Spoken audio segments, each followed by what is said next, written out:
Hey, we should be live. Microphone looks good. Hey, we're back.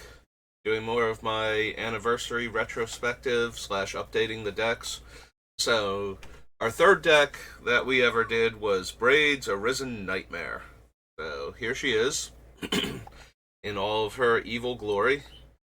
This time I made the decision to actually go over the deck real quick myself before opening up the stream. So, if you don't remember Braids, she is a full-on prison deck. She uses cards like Smokestack, Possess Portal, Nether Void, other cost-increasing things, and tons of ramp in order to create a board state where the opponent really can't do much of anything. So it's going to be interesting to see if we can find any cards that really work for her, given everything that she's currently doing. Yeah, sorry, Ashnod, you're not making tokens fast enough, and that 5-mana activation is a little bit rough. Battlefield Butcher, no. Blast Zone was already an option. Locust, Cityscape Leveler. All these colorless cards with colored mana activations and abilities.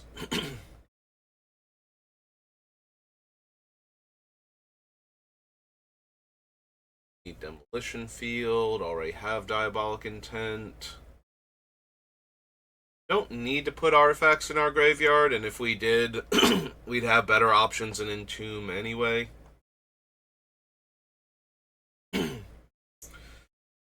Disfigured, Dreams, Dredging Claw, Emergency Weld, Evolving Wilds.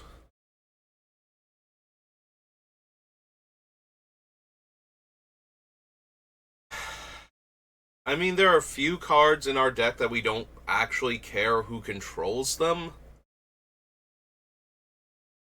But for the most part, this would be terrible, because then the Smokestack would give the opponent the option to sacrifice those permanents. So, good old Gix. Had to build another mono black deck after this just because of him. I love Gix so much that he got a card and that his card is good.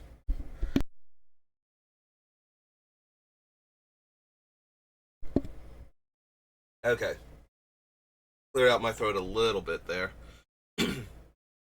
Still not great, but that being said, Gix is not particularly strong in this deck. Like, he would be fine, because we do have a few creatures we don't mind discarding because we can get them back. But we're not drawing a ton of cards. We're drawing a few to keep things like Possess Portal alive. Or no, we can't draw cards to keep Possess Portal alive. We're just using the recycled creatures. Never mind. Wrong card. Forget how many card draw spells we have then. We have a bunch of tutors. But alright, I have Phyrexian Arena.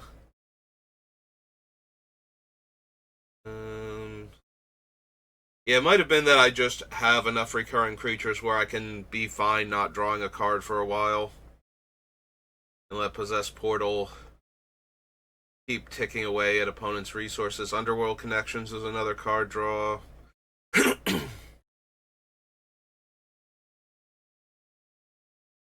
Third.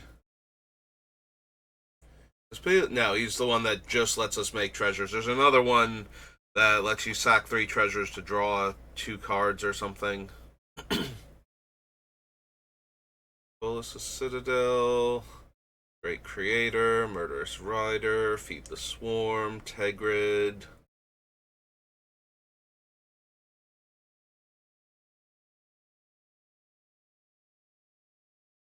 Alright, so yeah, we don't actually have as much card draw. We have a bunch of tutors and a ton of ways to make permanents. Gitaxian Puppeteer. No. As I just went over. We don't have a ton of ways to draw the extra card to trigger that, and most of our little guys come back on their own. So, Puppeteer's not really helping much of anything.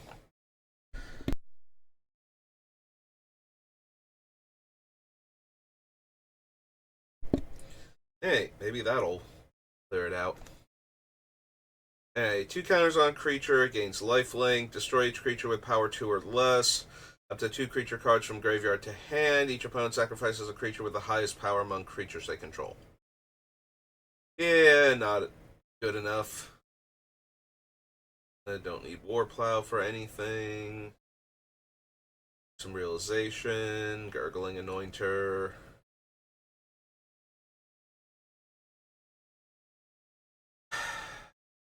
What do we have? We have the Springjack Pasture.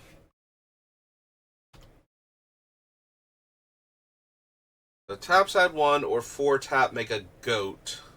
And I can tap and sack X goats to make mana. Versus this thing, which is 4 tap, make a tap Power Stone. I kind of lean towards Springjack. What are my other lands? Do I have any other lands that are making things?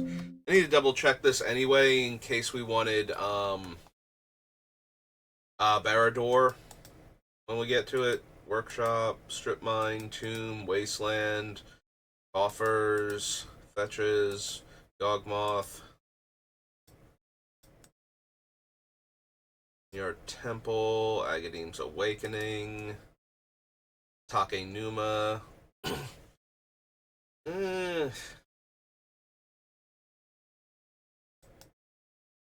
Magic Vista, Urza Saga, Myriad Landscape. Yeah, there's an argument to be made for Barrador, but it's still 4 mana make a 1/1 for Barrador versus. And something has to have died that turn versus 4 mana make an 0/1 that I can later sack for mana. So. Probably not at that point. It is worth considering, though. How many actual swamps do I have in the deck? 20? I don't want to go too low on swamps. We do have Cabal Coffers, so I want to make sure we can actually activate that without having to go find Urborg every single time. Like, obviously, we want Urborg once we have Coffers and vice versa, but it's not I don't want it to be essential, like Cabal Coffers does nothing until we get Urborg. And it takes 4 swamps in play before Coffers does anything, so. We do have Myriad Landscape to help out with that, too. Excuse me.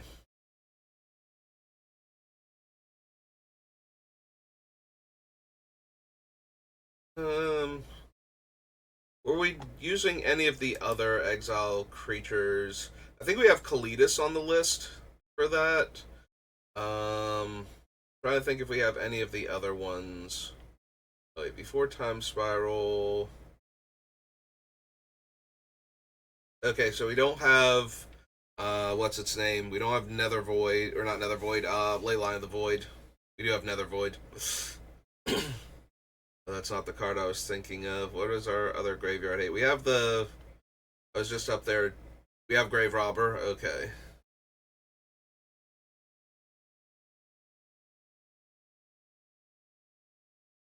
Lamog, Underworld Connection, Slumlord, Downfall, Champion, Dictate. We have Kalidas as one of the things. It does also make me a zombie token, though, for the opponent's creature dying, which is a relevant body to sacrifice to our other things, so I don't think we would want to just straight up replace them. So if I don't have another graveyard hate creature or permanent, like non-land permanent, basically, then we don't want this thing to replace it, and it doesn't look like we do. Okay. It was worth checking just to see if we had something, because Misery Shadow is just an excellent graveyard hate card. I don't know that I would run it over the Shadow Creature from Modern Horizons 2, but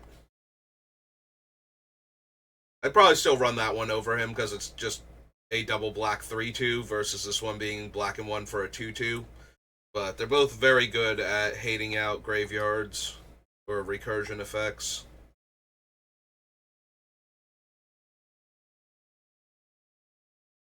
Yeah, we don't need Moment of Defiance. No to No One Left Behind. Overwhelming Remorse. Painful Quandary was already an option.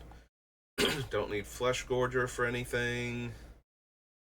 Portal to Phyrexia is awesome if we could get it down, but that is a pretty big ask at 9 mana when we already have a bunch of other things vying for our like high-end slot. Because it kills 3 creatures and then gives us a creature back every turn for sacrificing to things, which would be super powerful, but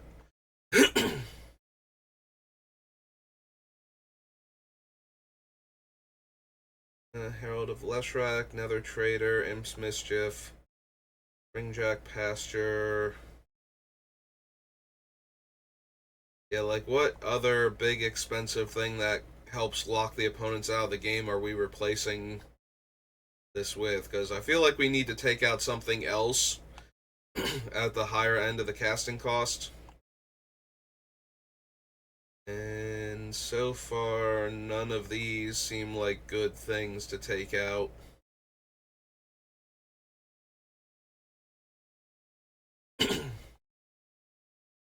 Like, I could see it being something like, Open the Graves. Because Open the Graves is already 5 mana for a do-nothing enchantment until our combo starts rolling, where we're sacrificing things every turn, so we start making extra zombies, so we have more sacrifice fodder, so we can keep up with all of our stacks pieces.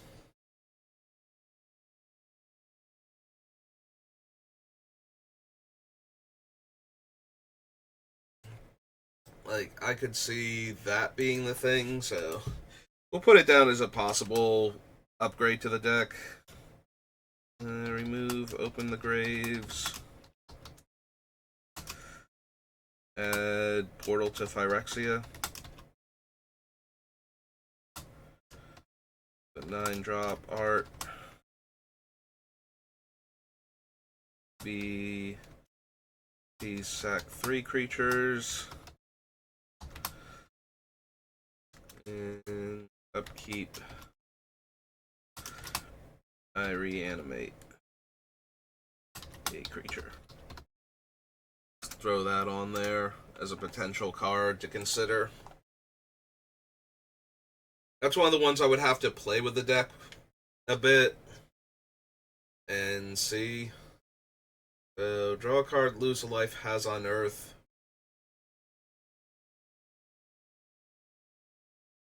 Can't run any of them. Retrieval Unit, no. Cave Guard, no. Fly Drop, no.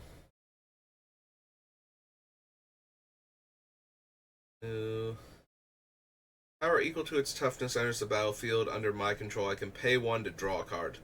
I mean, if I was looking for card draw, I do make a lot of square stat tokens in this deck. That would be a very real card I could put in here, but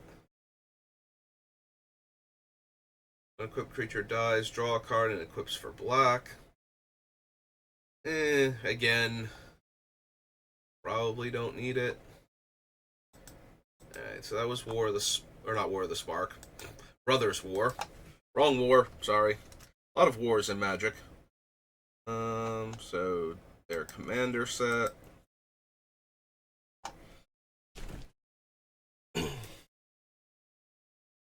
It's okay, you can actually search for it. I'll allow it.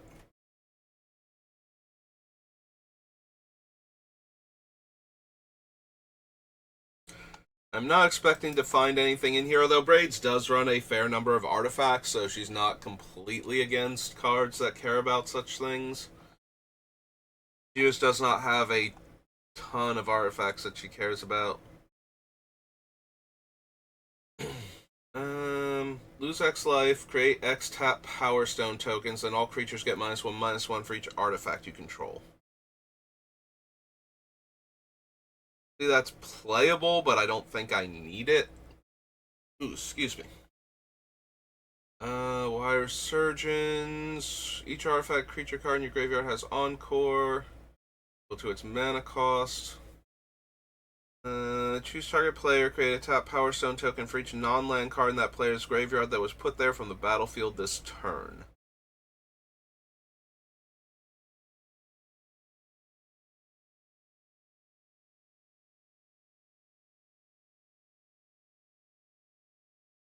I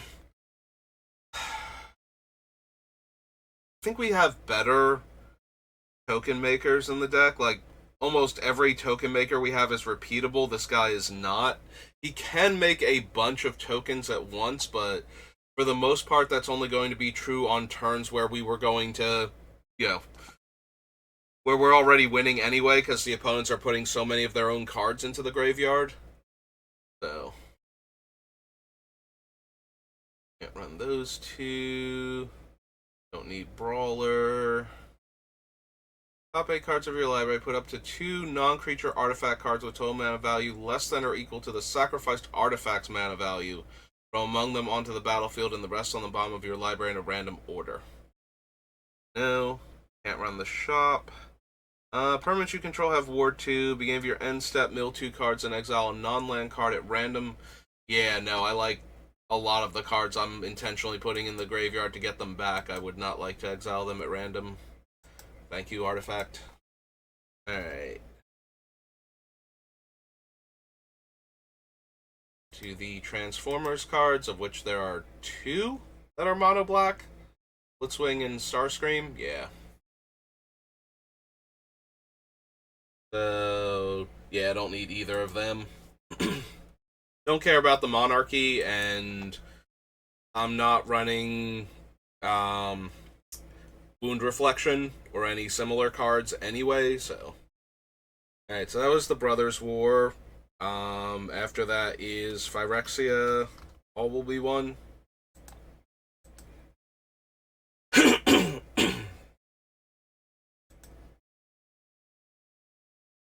I'm just extra raspy today.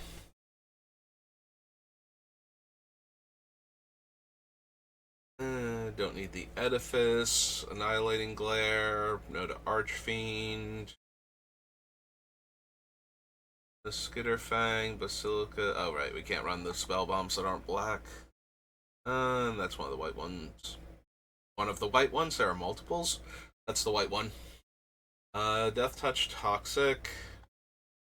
-X, and get a creature mana value X or less back to play tapped. Yeah, I don't want to poison any of our opponents, so we don't need any of that. If a creature dying causes an ability to trigger, how many death triggers do we have on our creatures? Because we have a lot of, when a creature dies, you get something, because our goal is to, every time we sacrifice one of our creatures to an effect, we make like a whole bunch of other creatures to replace them and treasure tokens and whatnot, so. I am sure we have a fair number of death triggers in this. Sad Robot has one. No. Thorn, Springjack. Pawn of Ulamog has one. Slumlord has one. Dictate of Erebos. Yeah, that's true. Dictate of Erebos and Grave Pact are also when my creature dies. So we would double up on that. He replaces death triggers, so he exiles them instead of letting them die. Pitiless Plunderer works.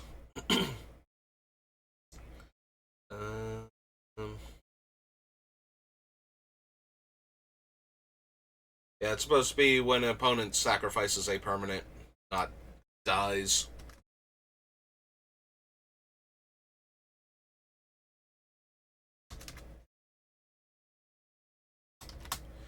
I can't believe I had that on there and never noticed it. Hey. If I do, each opponent may sack a perm.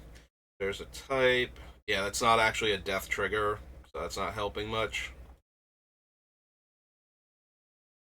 Open the Graves is 6. Light Mound is 7. Camber is 8. Actually, did I count? I said them, but I don't think I counted both Erebos' intervention and the other one, the original one, Grave Pact. So yeah, we do have a fair number of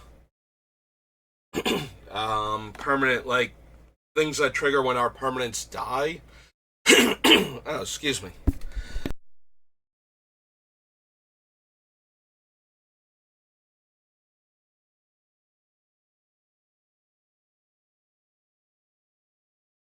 Hey. Okay. The question is, do I have anything I can take out for Drivnod? It's 5 mana for an 8/3. Also, do I need to take anything out?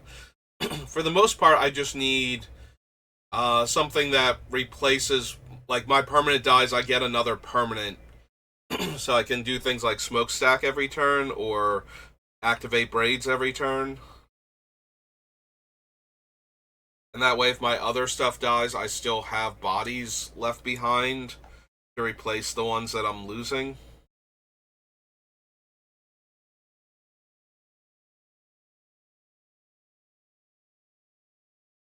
Yeah, it might be difficult to find something to replace with Drivnod is the issue.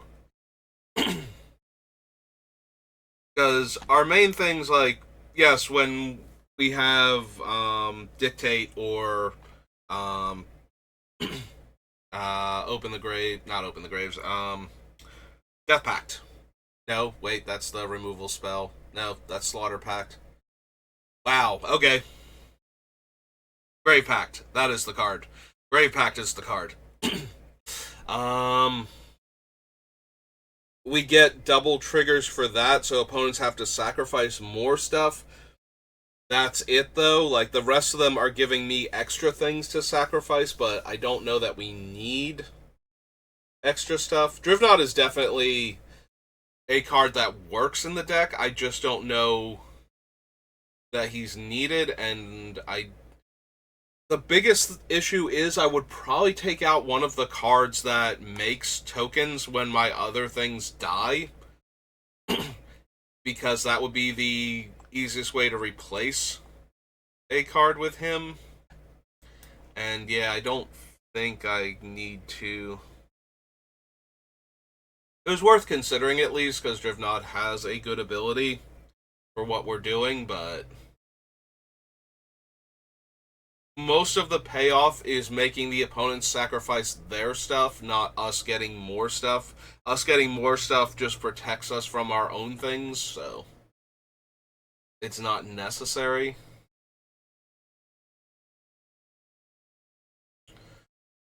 Safe house for anything.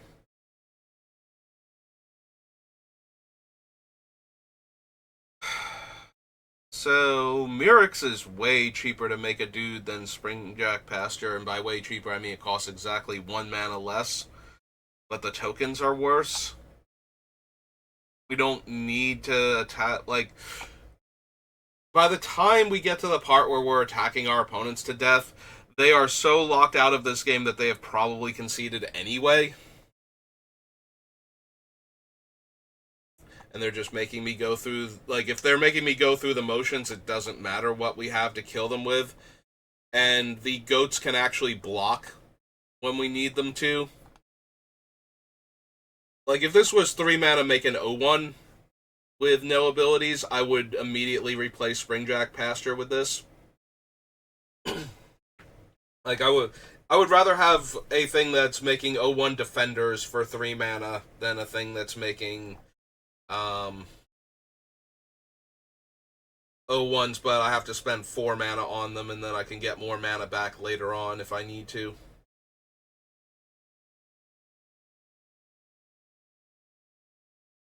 Yeah, reducing the casting cost, or reducing the activation cost rather, and um having them be able to block, like, I don't need them to do anything else at that point. And I just need it to be a land that does that. Huh. Stream Elements never did the, oh, hey, I'm live thing, but I am live. Okay. Double checking at that point, because I just noticed that that is completely blank. Like, I glance over every once in a while, make sure nobody's wandered in to say hello or something, but I'm gonna guess that they won't, because it has not sent out the, hey, Saber's live thing. You should go check him out, see what cool thing he's working on today.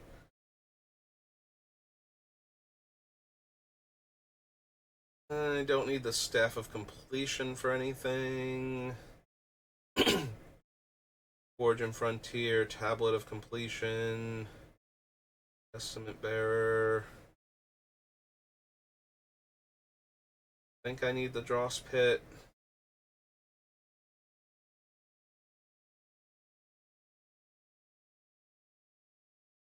Is there any value to Mycosynth Gardens in the deck? We do have a fair number of artifacts, not the least of which is Smokestack itself.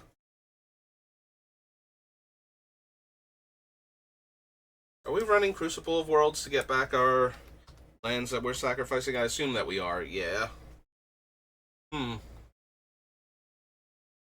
That is a definite consideration then.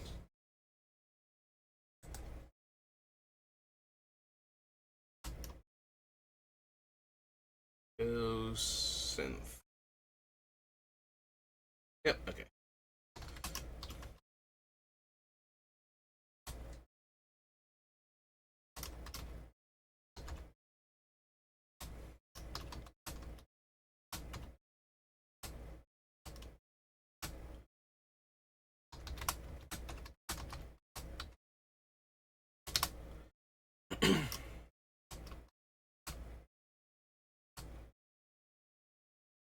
A non-token artifact.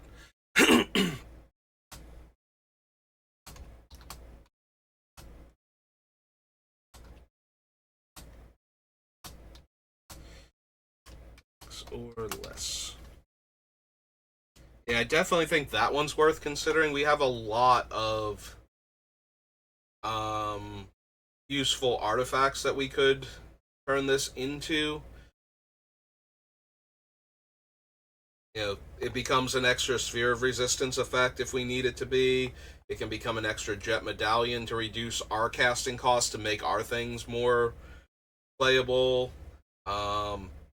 With 2 Possessed Portals, it'll chew through the opponents that much faster. I don't think Possessed Portal is legendary, is it? Real quick. Possessed Portal. Yeah, okay, it is just an artifact. I didn't think so, but that type of effect gets way worse in multiples for the players that don't want to deal with it, so it might have been legendary, just to take some of its edge off. Thorn of Amethyst. Corporal Orb is, that would just be a redundant copy at that point. Do we have anything else that's super worth copying? Citadel is legendary. Is God Pharaoh's statue legendary? That one might be. Is it hyphenated? Yep, there it is. That one is legendary. Okay, I thought it might be. Bruce Rider, Swarm Tigrid, Specimen.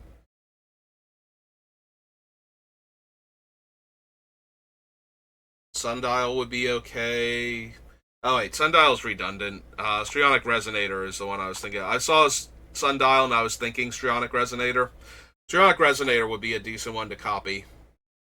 Having two of them to triple up on the trigger from Smokestack to make that particular player sacrifice 3 times as many permanents. The Glass Cast Hard is kind of meh, and the rest of the things are like mana rocks. So yeah, she's got a few really strong things she could copy, and a bunch of things that are okay to copy, so...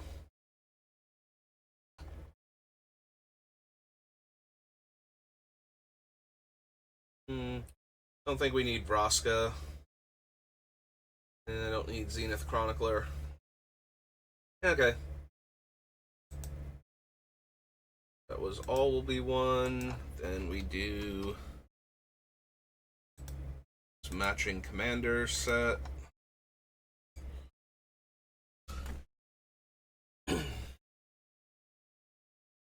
Ooh, actually the Warhammer set might... I was thinking after this we have to do the Warhammer set where I have all these cards I don't super care about.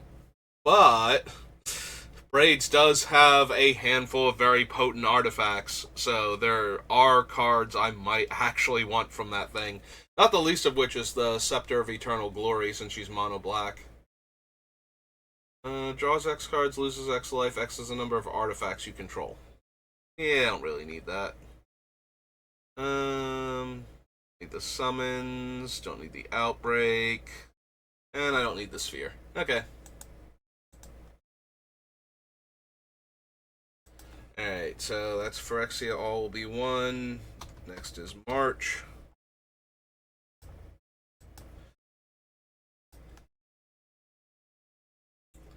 Yeah, all those, Ekrons. Ekron sounds correct. Probably going to be at least one or two of them that seem like they should be in the deck. Archpriest of Shadow. No. Fate X. Reach the Multiverse. That one. Arisen.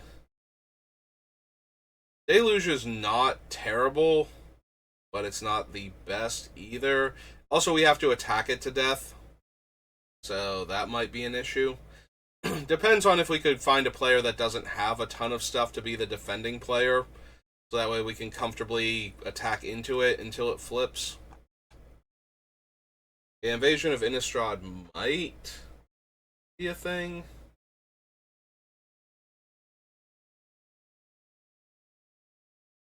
Don't need Glistening Deluge, Gift of Completion, Crafted Butcher.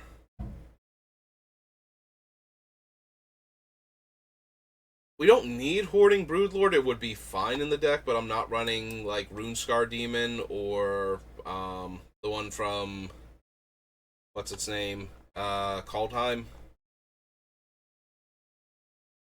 Scroll up here. We don't have Runescar Demon, and we don't have whatever the other demon's name is. It's another 6-drop. You search for 2 cards. One goes to the graveyard, the other one goes to your hand. So if we're not running either of them, like I could see replacing one of them with Hoarding Broodlord because we make a bunch of token creatures, and we have a bunch of little creatures that we have for sacrifice fodder anyway that could be used to convoke it, so.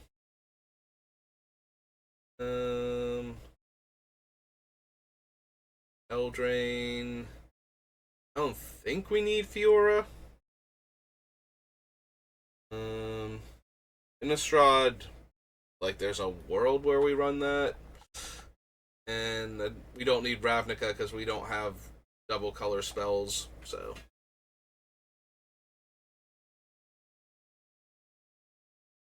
I'm looking at Marchesa.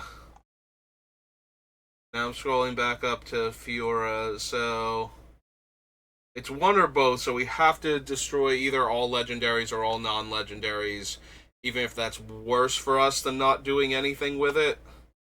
But then, once we have Marchesa, if she attacks, we could, if we wanted to, reset. The problem is I don't want to reset Smokestack on my turn, because then nobody else has to sacrifice anything, so that seems really bad.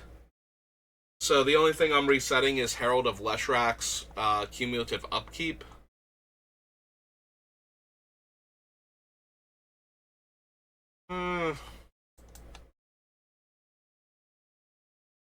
Yeah, probably not then. Surveil 2. Render inert's a sorcery.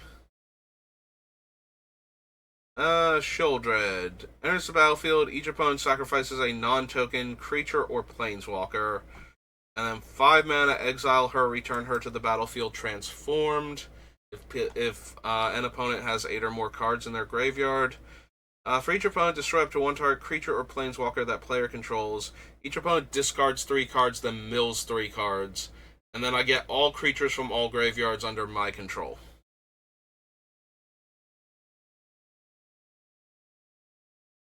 We are trying to put cards into opponents' graveyards, and we don't, for the most part. Like, Kalitas exiles creatures that would go to the graveyard, but for the most part, we manually remove them, so we do have enough control to put 8 cards in their graveyard just so we can flip her. Alright, I'm down to look for things that might replace that Sheoldred might replace. Tegra is just way better, so it won't be her.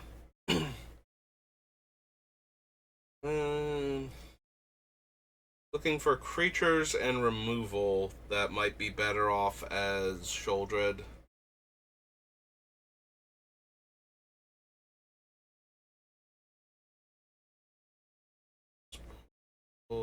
This Grave Robber, no. Herald of Leshrak, no. Traitor, no.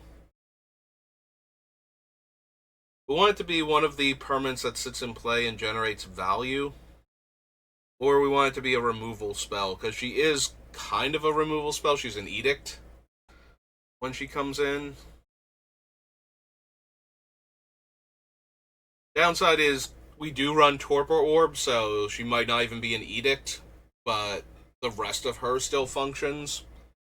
So I think that's still enough. Don't want to get rid of the Slumlord.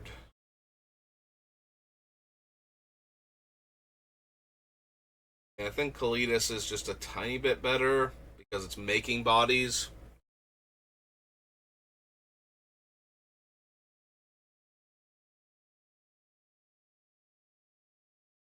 Nurse Rider. Feed the Swarm. Sigrid. Assassin's Ink.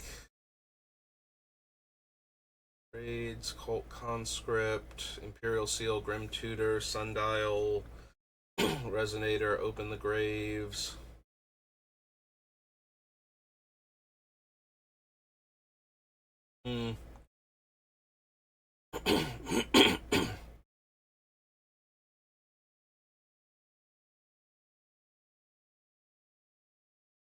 Yeah. Sheoldred's interesting. I might like to try her out in the deck, but I think I like the things that she would replace. Sheoldred feels like the card that I would take one of the cards I'm thinking about out of the deck and play with her and see if she plays better. And see if I miss the other card being in there.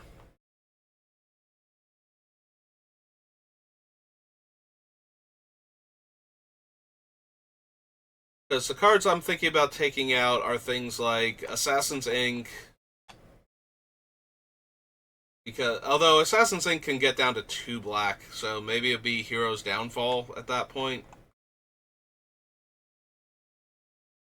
Keep the Murderous Rider because it can become a creature afterwards and then die and go back into my deck.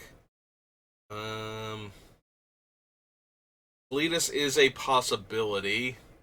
Tegrid would be a possibility if I decide that the deck is somehow too much and I want to downgrade it a little bit, but this deck already seems like it's way over the top to begin with, so I can't imagine wanting to downgrade it at all. I feel like if I'm playing this deck, I want the full power of it, so. Alright. Oops. Mildred. And her flip side is the... Oh, we'll see it when we get to it, because it'll be down here. Sort of once in future we don't need. Tax may pay 4 from the graveyard to the battlefield. True Scriptures, that's what her side is.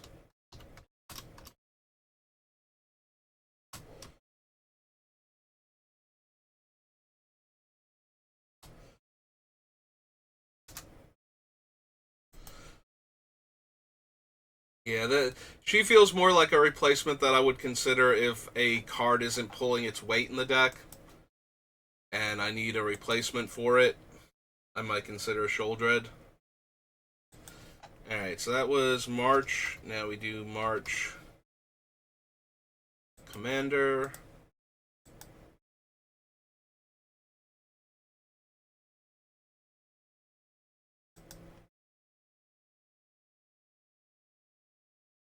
Skip your draw step. You don't really need that. Don't need the talent.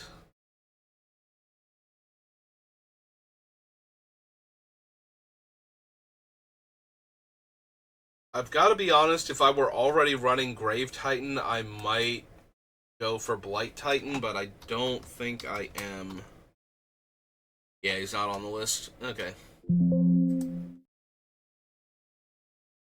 Milling me is actually beneficial. A lot of my cards let me get cards back from the graveyard, so I would be interested. And he's still making 2 permanents. The fact that they're not creatures might actually, like, I would want to test this one against Grave Titan in a deck like this where I care about putting cards in the graveyard or can use them as a resource. Cavalry. That one. We're not running Sword of the Animus, so I don't think I need the Bitterthorn version.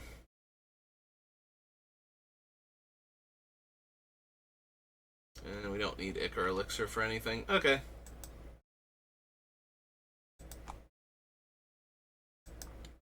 So that was March. Now the Aftermath.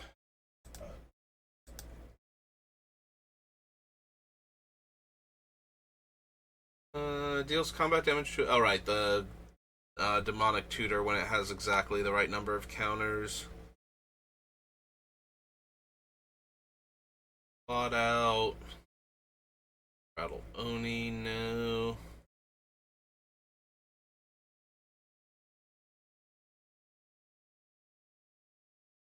Don't need Karn for anything. Don't need the Baron. Exile target card from a graveyard. 1/1 counter on it. Gains the keywords. Yeah, we don't need that either.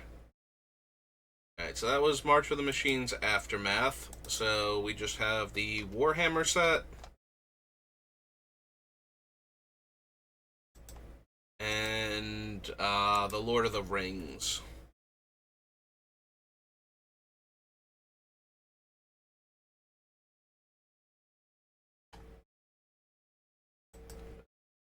That. The Traveler attacks. You may cast an artifact spell from your hand or graveyard by paying life equal to its mana value rather than paying its mana cost. Maybe.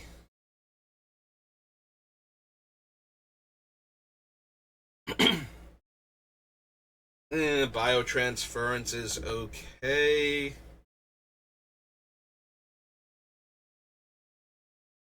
That it lets me make an additional 2/2 every time, but it's for casting and not...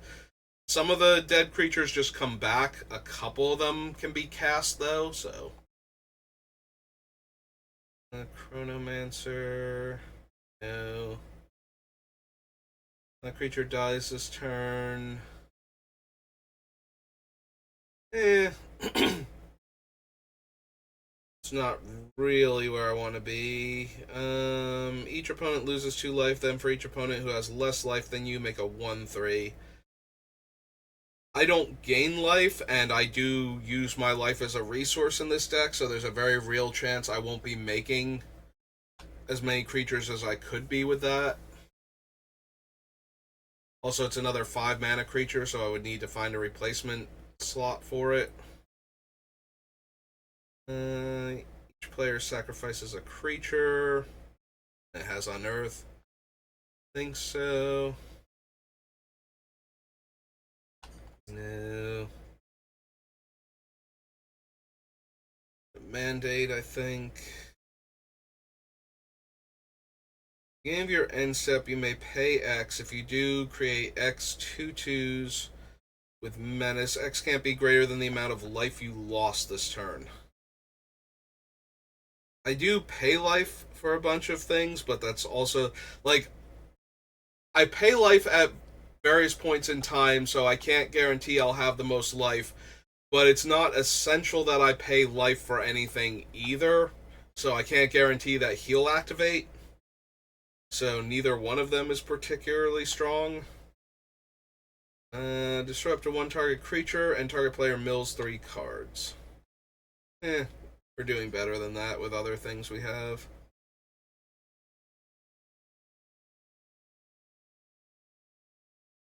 Similarly, the rod isn't doing much. Also, if the creature we put it on dies before we get to sacrifice it to one of our effects, I'm gonna feel super sad. Because then we got 2 for 1 for nothing. Don't need conscription. No cards equal number of Eon counters on. If you would draw a card while your library has no cards, instead return a creature card from your graveyard to the battlefield. If you can't, you lose the game. Graveyard is a resource, but again, it's not the focal point. If I was guaranteed to use something from my graveyard every single turn, I would run this because we have so many ways to put a creature in the graveyard to get to our next upkeep or our next draw step to put it into our hand so we don't lose the game. I could definitely see this being functional at least. Basic swamp, put in your hand, then shuffle. No. Poxwalkers. So how many of my creatures actually get cast from, like, graveyard or exile or something?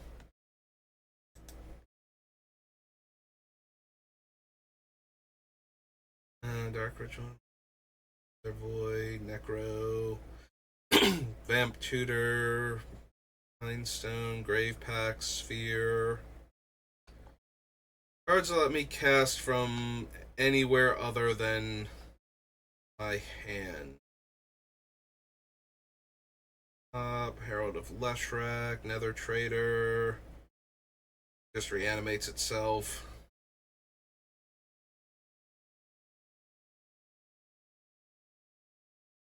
On Torpor Orb, Underworld Connection, Slumlord, Dictate. Champion is another return to play. Also, he's apparently missing his closed bracket. For parentheses. Alright. Dayless Plunderer. Bolas' Citadel is cast from the top of the deck. That puts it into my hand with Karn. Murderous Rider is cast from exile once I kill a thing. That puts it into play. That puts it into play. Yeah, almost all of my creatures are just straight up reanimation. They are not cast from graveyard. So, does not look like we could use the Poxwalkers at all. Oh well. There's a battlefield, choose 1, destroy target creature, or creatures target player controls get -2/-2.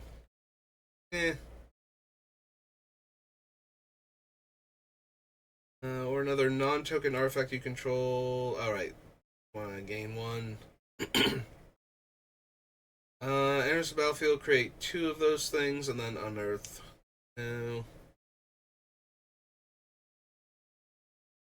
1 damage to any target. No, probably not. Enters the battlefield, put a 1/1 counter on it for each creature that died this turn. Nope. Don't need the shards.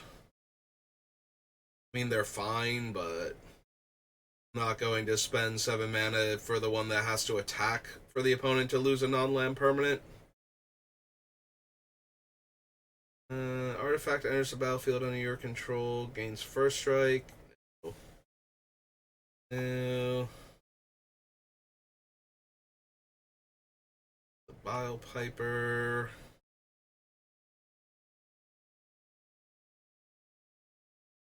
I'm not gonna lie, the Tallyman is okay. There's a part of me that wonders if it would be better than Underworld Connections. Because Underworld Connections, I need to tap the land that it's on to draw a card, whereas the Tallyman will give me the card at the end of most of my turns anyway. The downside is it's at the end of the turn, and I do have to have the engine running where I'm sacrificing a creature at least one every single one of my turns. Yeah, maybe the Underworld Connections is just better than, because I can guarantee that I'm drawing with it. Technomancer. No.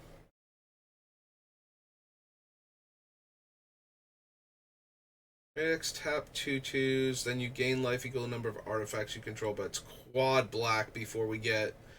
And then we have to pay 1 on top of that, so it's 5 mana to make a 2/2 that's tapped and gave me 1 life. And then from that point forward, it gets better, but the fact that you can cast it from the graveyard is not terrible, because we do have a few ways to wind up with it getting there. But for the most part, it seems kind of underwhelming. That thing. They would rather lose the life, I'm sure, especially with how I'm chewing through their resources in most games. That's not super helpful. Graveyard, draw 2 and lose 2. No.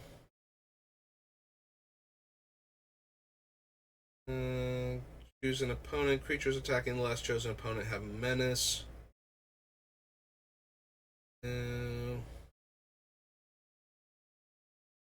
You draw 3 cards and lose 3 life. Mill 3 cards. 3 creatures with total mana value 8 or less from my graveyard to play.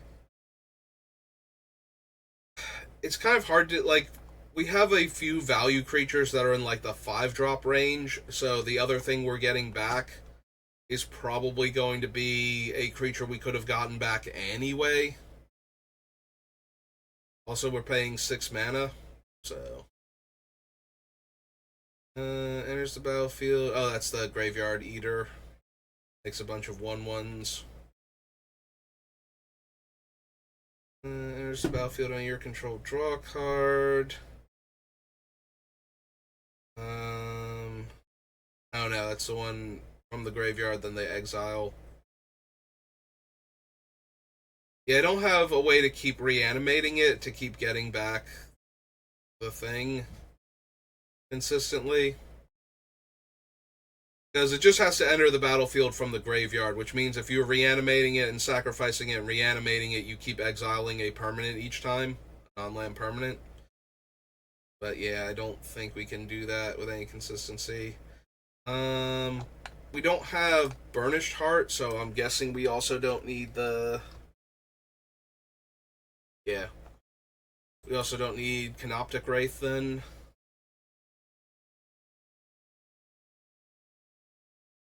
Cards in your graveyard cost 2 less to activate, can't reduce the ability's cost to less than 1 mana.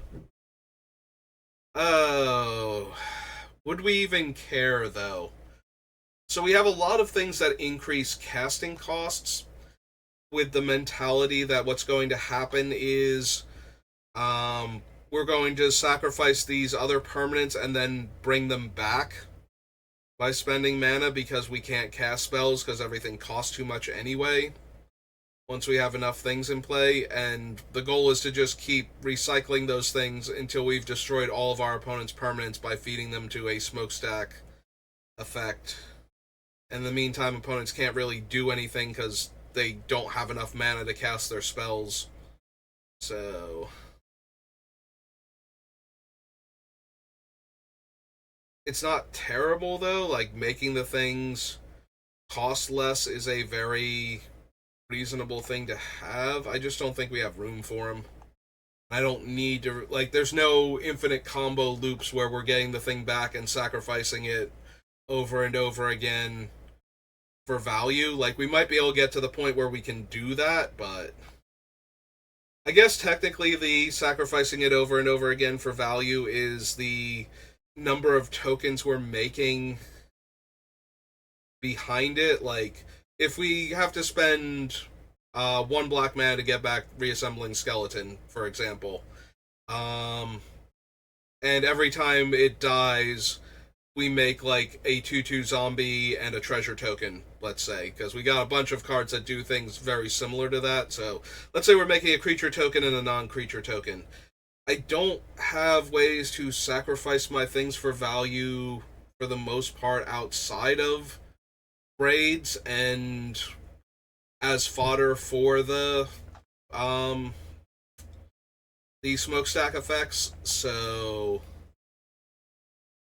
it feels like being able to pay one to get it back. Like, I'm not sacrificing things over and over again, I don't think.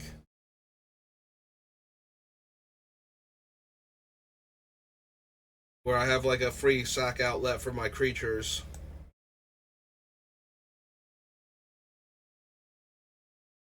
Because I always figure that I'm just going to be sacrificing my stuff to my own triggered abilities anyway. So,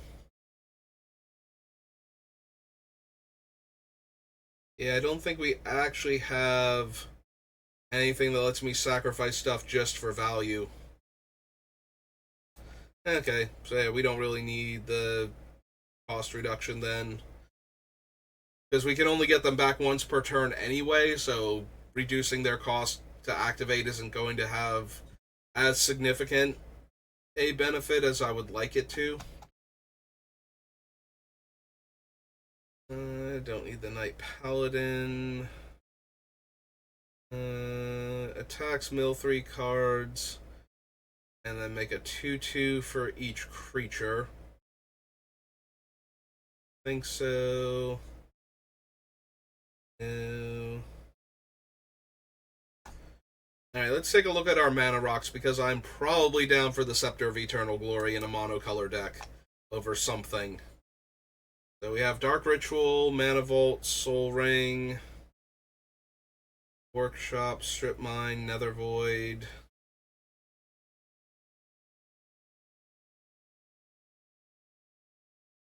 Power Stone. Like, a lot of my things are cheaper than it. Right? Like, I'm not cutting Grim Monolith for it, but if we have anything, it's like 3 mana and is a mana rock or higher. I don't know that we do, though, because I'm pretty sure we're not running. Yeah, we're already into Shadowmoor, so we weren't running Gilded Lotus. Yeah. Yeah, I think that might be the problem for this, is that we're running the cheaper ones to ramp faster. So Champion, Kalidas, Drownyard, Fadeless Plunderer. So if we wanted to get it online, we might actually have to cut something like Grim Monolith. So now I'm trying to think if we would want to do that, because I'm not seeing anything else mana rock wise.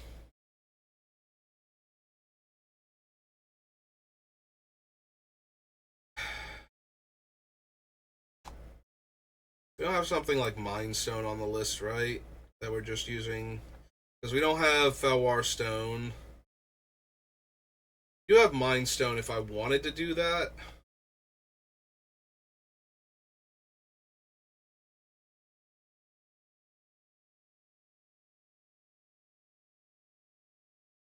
Hmm. It's kind of hard to say which one would be better. So Grim Monolith is 1 mana cheaper, which means we can get things down faster. Like, we're running Workshop, so if we go turn 1 Workshop into Grim Monolith, we can cast Smokestack immediately on turn 1, which is when it's at its absolute most potent. And then we have a tapped artifact that we need to spend a ton of mana to untap, so I don't even mind losing that one as my first permanent to it. And everybody else will have lost at least one already, so should keep that. I am debating if I want to get rid of something a little less impactful like Mind Stone. Like, it's okay as early ramp, but it's not as potent as the Scepter would be if we got it early. Oh, right, Scepter is 4. I'm thinking Scepter is 3 for some reason. Like, it costs 3 mana, and then if you actually have a monochromatic deck, it immediately starts working. It is 4 mana. Okay. Yeah, I don't think I want to trade out a 2-drop for a 4-drop. I was imagining getting the Scepter down turn 1, and then having, like, 6 mana on the subsequent turn, but yeah, that's not gonna actually work out, is it? I don't know why I was thinking it was only... I know it's less than Gilded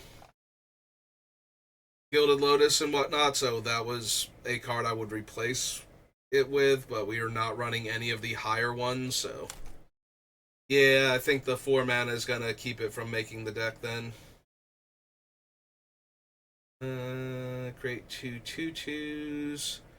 When it attacks, attacking creatures you control gain flying. No.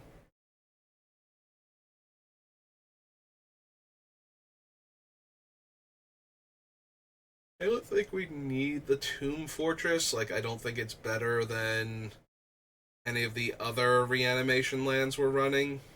So, one or more artifact cards leaves your graveyard. Create 2 2/2 black Necrons.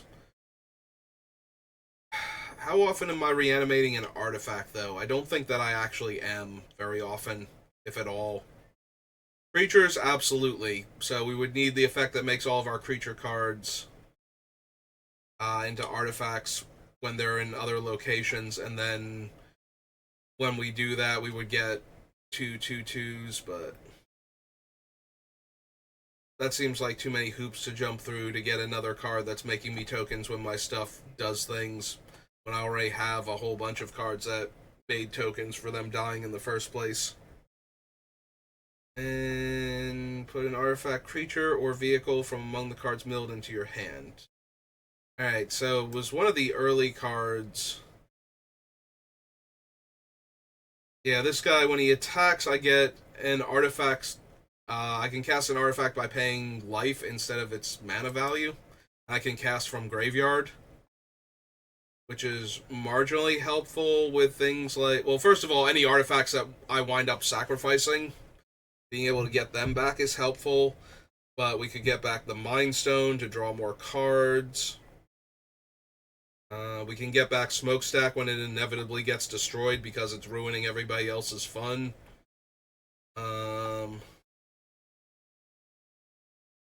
We could cast Possess Portal way too early by paying 8 life.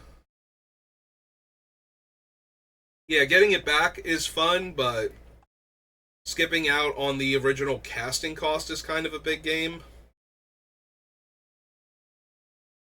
What other artifacts would we like to get into play for free? Or for the cost of, their casting cost in life? Bolus's Citadel would be huge. Getting that thing down sooner is always better. Unless it gets blown up immediately because of that. God Pharaoh's Statue is another one I wouldn't mind ramping into. We actually have a fair number of cards I would not mind. It's actually interesting how many cards I would want to cast from my hand with him. I was originally thinking, oh, I can get back things that I've had to put into the graveyard, but yeah, just having him save me a bunch of mana is low-key tempting. He's a 4-drop? 5-drop. He has to attack. We don't have Lightning Greaves or anything, right? We have Blight Mound. Is the other light for... No, it's Weather Light.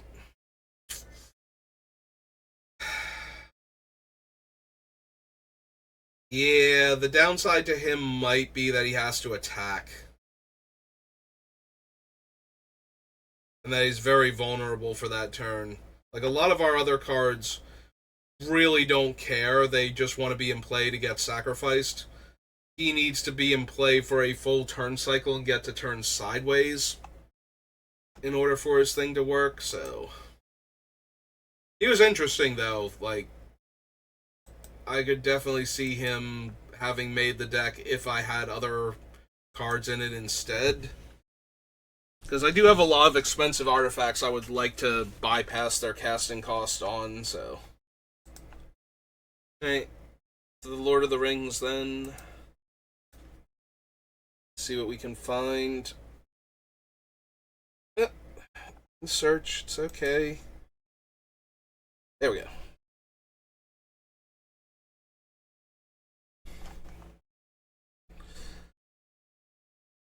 Don't need Andoril. So we already went over how I would not mind Barad-dûr, but I don't think it's better than Springjack Pasture, because something has to die. We can't just make a token because we want to. So if we haven't gotten to the part where we're making everybody sacrifice something every turn and I have nothing else to do with the mana, I would rather be able to make an 0-1 than not be able to make the 1-1 Amass token. Plus, building up the Amass token isn't helpful. I'd rather make multiple 0-1s or multiple 1-1s or something than keep growing the 1-1 that's already in play until I can sacrifice it, so...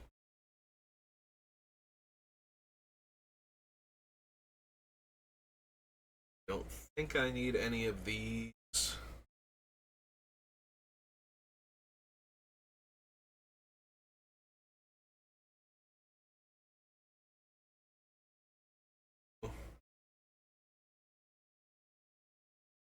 Requires me to lose a different creature to get him back, so no.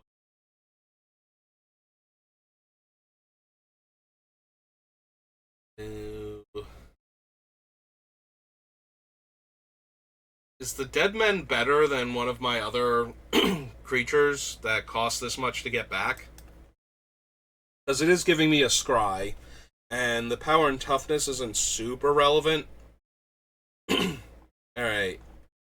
I feel like most of them were lower on the list, but I also don't want to go past anyone too quickly. We are looking for the creatures that come back. So, Nether Spirit is a single black, but requires a creature to die, which is, you know, something we're doing a lot of anyway. When we're, like, when we need to bring him back, creatures are dying. So, we should be able to get him back relatively easily when we need to.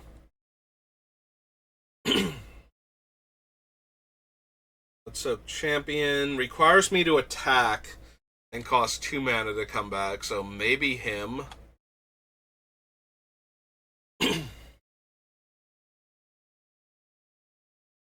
Drownyard Temple, Pitiless Plunderer. No. Persistent Specimen is 3 mana to bring back and is a 1-1 without his ability, so... Also, he's a skeleton, and we do have Cult Conscripts that doesn't want to pay to bring back skeletons. Or can't pay if the creature died was a skeleton rather. So if we replace one of the skeletons, that might be better. Reassembling skeleton is 2 mana.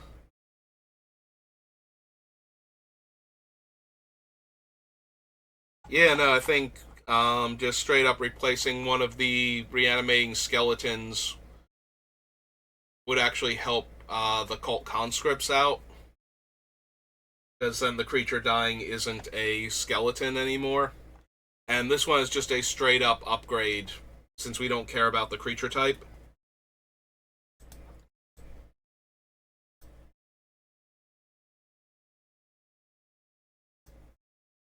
So, yeah, we cut Persistent Specimen, and we add in Haunt of the Dead Marches.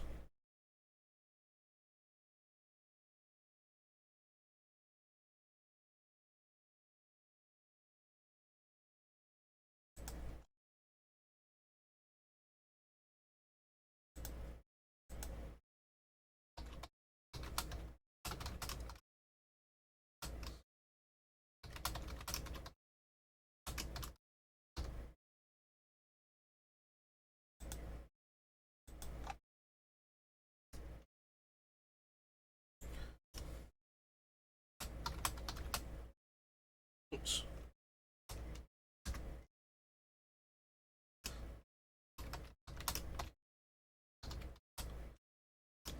One black for a Nightmare Elf 1/1.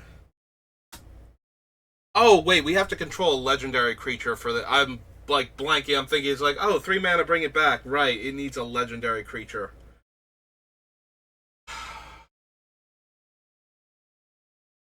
So we have Braids.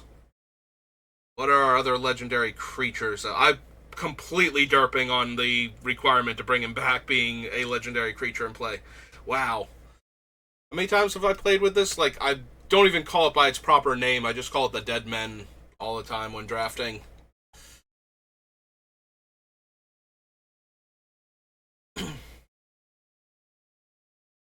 Hmm. I don't know that it's strictly better than now because I don't have a ton of legends in the deck. Because we have Braids, we have Tegrid, and it does have to be a legendary creature, not a legendary permanent, so.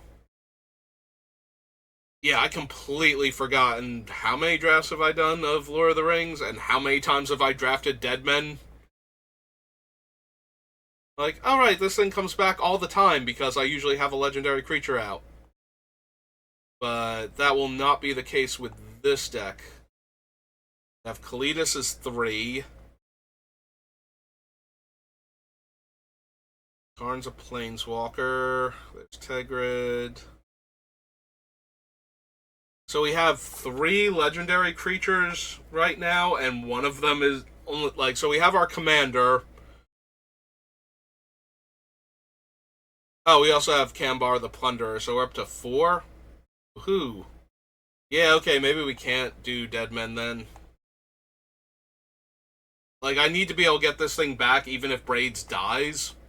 So. Yeah, okay, never mind. So, Persistent Specimen was from.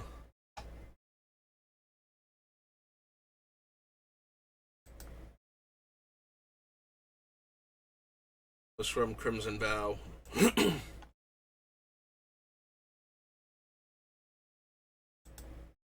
Alright, sorry, Persistent Specimen. I thought we were going to be able to trade you out, but yeah. That's because I forgot how my own cards work, basically. Alright, back over here then. Sorry, everybody. Horn of Gondor would take too long to build up the army of 1/1s, and we don't have a whole lot of other humans to work with. I don't even know that we have. Oh, Bloodsoaked Champion, I think, is a human, but how many humans do we have? 2. Yeah. So once that human token is gone, we are done there. We are not making any more tokens. I don't need the Mithril Coat, Mortal Buster, SDN, the Nazgul. Oath makes a whole bunch of tokens, but not really super helpful. Opponent, we're not controlling whether or not our opponents draw extra cards, and we don't care about the damage. The Amass is nice, but again, we don't have control over when it happens, so we might not be able to make the token at the right time. And since we need the token to show up and then get sacrificed, be kind of helpful if we had any control over when it shows up. I don't need the file. Alantar. Ring Wraiths. Sauron. I think we need Shadow. These.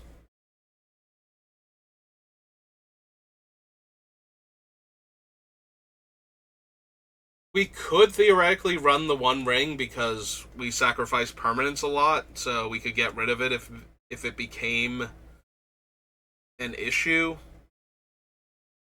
But I think Necropotence is fine in the deck at 3 black, and we can ramp into that a little bit easier. I say a little bit easier, but, you know, this thing we can ramp into very quickly with Workshop, whereas Necro we can ramp into very easily with Dark Ritual. And this can be cast with Dark Ritual. But it's a turn later. We need the Witch King for anything. The other Witch King.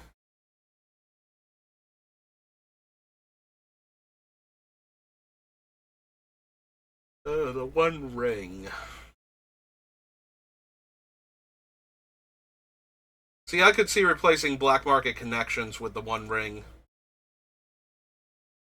Because we need 4 mana in order to draw a card successfully off of it anyway, because if we tap out 3 mana and we don't have any mana left over, we don't have an untapped land to activate Black Market Connections to draw the card in the first place. So we kind of need 4 mana anyway. Alright, that one I can actually see. So we go back down to where we added Lord of the Rings. The One Ring. 4 for an artifact. Then we remove Black Market Connections.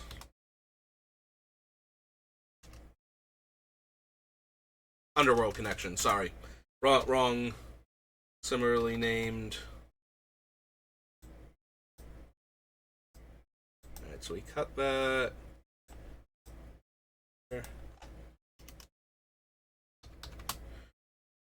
Underworld Connections. The One Ring. Okay. Yeah, I think that one actually works. And then we made it to the bottom. Okay, so that just leaves the Lord of the Rings Commander.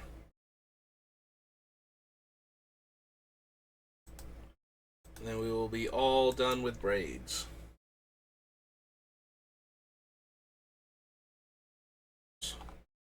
Add that in. Skull, each opponent dealt damage, loses. Yeah, because I'm not gaining life, so that doesn't matter. Top card of each opponent's library and exile those cards. Sacrifice an artifact, choose one. No.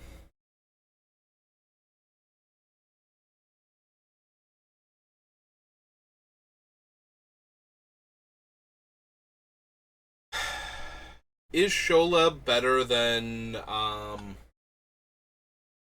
Cletus? Shelob, sorry. Is she better than Cletus? So Cletus automatically gives me a 2/2. And he's a 3/4 lifelinker. She's cheaper than him, and I can make And I can get the creature back under my control, but then when it dies, because I controlled it, it's not going to get exiled anymore. It feels like a lateral move at best. And I think Kalidas giving me the 2/2 for free is better than Shelob. Sorry. I don't know why I think her name is Shelob. But, yeah, she's just not as good as Kalidas at giving me more permanents to work with. And they're both doing the same thing as far as stopping the opponent's stuff from working when it dies, so I think we can pass on her. Don't need the Crown of Gondor. Don't need the rope either. We don't want to give a permanent to other players, and we don't want to let them get other permanents. So that all seems terrible for us. The blade. Need the model of Unity. They pay 3 life where it enters tap. Tap add black. Choose a player with the most life or tied for the most life. Target creature can't be blocked by creatures that player controls this turn. Yeah, that's not really doing anything for this deck. Okay. So we made one actual swap by adding in the 1 ring. There's an argument to be made for trying Portal to Phyrexia versus Open the Graves. Mycosynth Garden, we could probably... So if I really desperately wanted to add it to the deck, we could take out a swamp and it would not be the end of the world. I'm trying to think if there's any other land we don't need.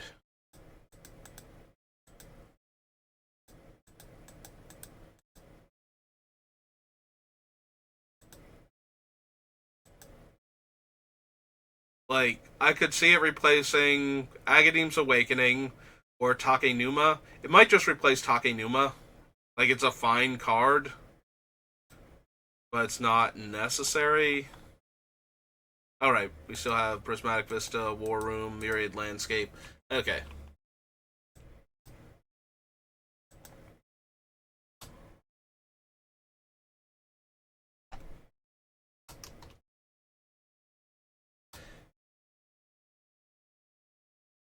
And then Sheoldred is just a card that, if we had something that's not quite working out, I might want to try her just to see if she plays well with the deck.